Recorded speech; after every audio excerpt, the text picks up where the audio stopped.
బులెటిన్లో మరో బ్రేకింగ్ చూస్తున్నాం. ఏపీ మాజీ సీఎం జగన్మోహన్ రెడ్డి ఇంటి ముందు అక్రమ నిర్మాణాలపై జీహెచ్ఎంసీ కొరడా విప్పింది. లోటస్ పాండ్ జగన్ ఇంటి ముందు అక్రమ నిర్మాణాలు కూల్చివేశారు.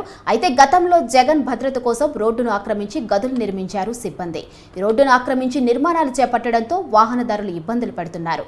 ఈ నేపథ్యంలో పోలీసు బందోబస్తు మధ్య ఏపీ మాజీ సీఎం జగన్ ఇంటి ముందు నిర్మాణాలు కూల్చివేస్తున్నారు.